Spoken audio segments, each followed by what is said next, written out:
এখন সকাল 10টা বাজে। পরোটা বানিয়ে নিচ্ছি আমাদের জন্য। Welcome to Seema's lifestyle. আসসালামু আলাইকুম।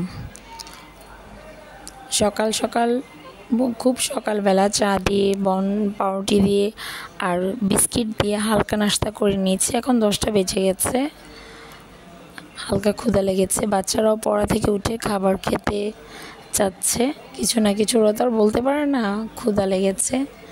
এত গরমে কোনো কিছু ভালো লাগে না, তারপর ক্ষুধা লাগলে তো খেতেই হবে, কিছু না কিছু খেতেই হয়। আজকে ইচ্ছে করছিল খুব আলু ভাজি অথবা ডাল ভাজি, বুটের ডাল ভাজি করে নিতে, কিন্তু গরমে আর ডাল ভাজি করা হলো না। তাই এখন ডিম দিয়ে চালিয়ে দিব। ডিম দিয়ে খেতে হবে। ডিমটা ভাজতে কম সময় লাগবে, এত গরমে কোনো কিছু রান্না বান্না করতে ইচ্ছে করে না, তাই যত কিছু আছে শর্টকাট করে নিতে হবে। নাস্তা শেষেই এখন 10টা বেজে গেছে, দুপুরে রান্নার আয়োজন চলছে। এখন বসিয়ে দিতে হবে রান্না, যত তাড়াতাড়ি সম্ভব শেষ করা যায়।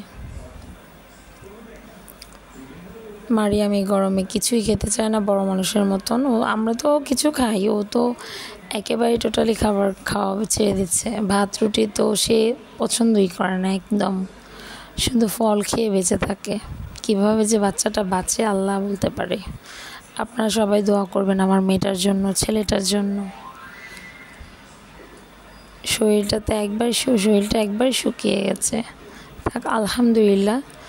তারপরে তো ফল খাই একটু একটু, ও জ্বালাবে এই জন্য ডিম পোস্ট করে নিয়েছি ওর জন্য।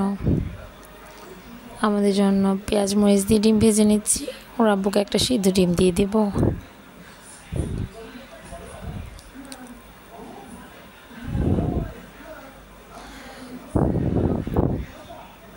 লাল লাল করে ডিমটা ভেজে নিলাম।